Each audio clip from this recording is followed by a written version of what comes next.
কার moisture বেশিক্ষণ থাকে, সাকিব নাকি আসিফ মাহমুদ সজীব ভুঁইয়া? বাংলাদেশের ক্রীড়াঙ্গনে আবারও হেড টু হেড একটা সিচুয়েশন তৈরি হয়েছে এবং ট্যাগলাইন আপনারা দেখছেন যে এই মুহূর্তে সাকিব আল হাসান আসিফ মাহমুদের থেকে 1-0 এগিয়ে রয়েছে।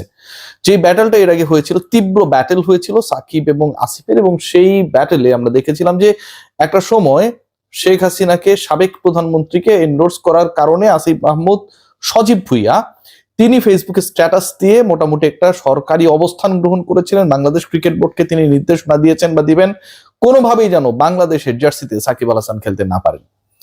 গতকাল থেকে যে ঘটনাটা ঘটেছে সেই ঘটনার প্রেক্ষাপটটা অনেকটা এরকম। সাকিব আল হাসানের কিছু ভক্তকুল, আমরা যতটুকু জানতে পেরেছি, দুদকে গিয়ে আসিফ মাহমুদ সজীব ভুঁইয়া দুর্নীতির সাথে যুক্ত এরকম কিছু অভিযোগ করেছে এবং এই অভিযোগের প্রেক্ষিতে আসিফ মাহমুদ সজীব ভুঁইয়া, সাবেক যুব ক্রীড়া উপদেষ্টা, তিনি তার ফেসবুকে স্ট্যাটাস দিয়েছেন।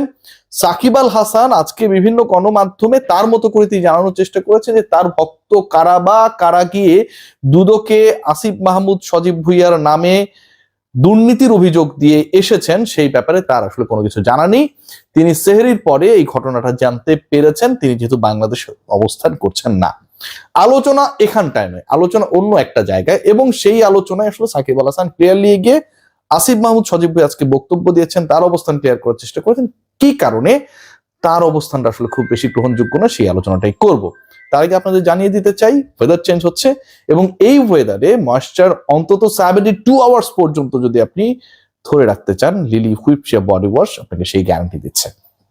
সাকিব এগিয়ে দেখুন, আজকে আসিফ মাহমুদ সজীব ভুঁইয়ার স্ট্যাটাসের কথা আমি পরে বলছি, আগে তার যে সরাসরি যে বক্তব্যটা ছিল মিডিয়ায়, এবং সেখানটায় তিনি বলেছেন শেখ হাসিনাকে এন্ডোর্স করার কারণে তিনি যখন গভর্নমেন্টে ছিলেন তখন তিনি সাকিব আল হাসানকে খেলতে দেননি বাংলাদেশের জার্সি গায়ে, এবং বাংলাদেশের জার্সি গায়ে সাকিব আল হাসানের খেলার নৈতিক অধিকার ছিল না।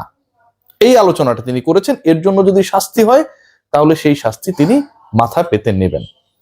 ডিসকাশনটা কিন্তু ঠিক এই পয়েন্টটাতেই। আজকে আসিফ মাহমুদ সজীব ভুঁইয়া যে কথাটা বলেছেন, আসিফ মাহমুদ সজীব ভুঁইয়া এই কথার মাধ্যমে তিনি বাংলাদেশের যুব ক্রীড়া উপদেষ্টার দায়িত্বে যখন ছিলেন সেই দায়িত্বে থেকে অনধিকার চর্চা করে তিনি যে বক্তব্যটা দিয়েছেন নৈতিকভাবে সেটা 100% ঠিক হইতে পারে, কিন্তু বাংলাদেশ ক্রিকেট বোর্ডের আন্ডারে চুক্তিবদ্ধ একজন ক্রিকেটারকে এবং আইসিসি কে বাংলাদেশ ক্রিকেট বোর্ড যেভাবে এন্ডোর্স করে বা আইসিসি বাংলাদেশ ক্রিকেট বোর্ডকে যেভাবে এন্ডোর্স করে সেটা হচ্ছে ট্রান্সপারেন্ট থাকতে হবে regarding any influence by the government. সেখানটায় সাকিব আল হাসানের ব্যাপারে যদি কোনো সিদ্ধান্ত গ্রহণ করা হয় সেই সিদ্ধান্ত এককভাবে বাংলাদেশ ক্রিকেট বোর্ড গ্রহণ করবে।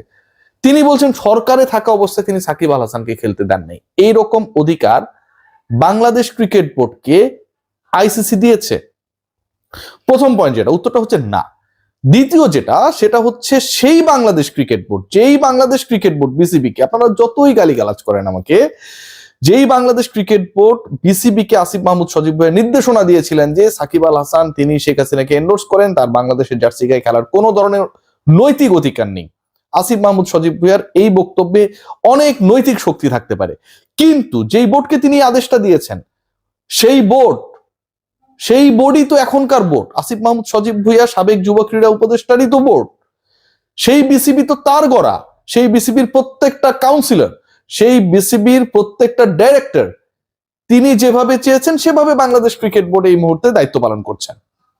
এখন সেই ক্রিকেট বোর্ড যেই ক্রিকেট বোর্ড একটা সময় আসিফ মাহমুদ সজীব ভুঁইয়ার নির্দেশনা মেনে সাকিব আল হাসানকে খেলতে দেয় নাই বা সাকিবের ব্যাপারে ইন্টারেস্টেড ছিল না, সেই ক্রিকেট বোর্ড এখন বলছে ক্রিকেট বোর্ডের প্রত্যেকটা কর্মকর্তা মাইক্রোফোন দিলেই গলে যাচ্ছে রীতিমতো। তারা বলছে উই নিড সাকিব আল হাসান, এবং সাকিব আল হাসানের ব্যাপারে যে ধরনের অ্যাকশন গভর্নমেন্ট সেই সময়টা নিয়েছিল অথবা সাকিব আল হাসানের ইস্যুতে সেই সময় যে মামলাগুলো হয়েছিল সবগুলোই ভুয়া। খালেদ মাসুদ পাইলট আজকে বলেছেন যে মামলার স্ক্রিপ্টটা অনেক দুর্বল। তার মানে আসিফ মাহমুদ সজীব ভুঁইয়া যেই ক্রিকেট বোর্ডটা গঠন করে গেছেন দায়িত্ব ছাড়ার আগে, সেই ক্রিকেট বোর্ড আসিফ মাহমুদ সজীব ভুঁইয়া সাবেক যুব ক্রীড়া উপদেষ্টা তার সেই নৈতিক মানদণ্ডের বক্তব্যকে আমলে নিচ্ছে না, পাত্তা দিচ্ছে না, মানছে না। তাই তো, এটা আমার ব্যাপার না। সাকিব আল হাসানকে আপনি খেলতে দেন নাই, আপনার ক্রিকেট বোর্ড সাকিব আল হাসানকে অ্যালাউ করেনি। সেই ক্রিকেট বোর্ড আপনি দায়িত্ব ছাড়ার পরে প্রত্যেক দিন সাকিব আল হাসানকে কিভাবে খেলানো যায়, কিভাবে ফাইল প্রসেস করা যায়, কিভাবে স্বরাষ্ট্র মন্ত্রণালয় এবং ল মিনিস্ট্রির মাধ্যমে একটা সমন্বয় করা যায়, they are discussing all this issues regarding Shakib Al Hasan everyday every single interview. তাহলে আসিফ মাহমুদ সজীব ভুইয়া, আপনি আপনার নৈতিক জায়গা থেকে যেই ক্রিকেট বোর্ডটাকে ক্ষমতায়িত করেছেন, সেই ক্রিকেট বোর্ড কতটুকু নৈতিকতার মানদণ্ডে পাশ করলো?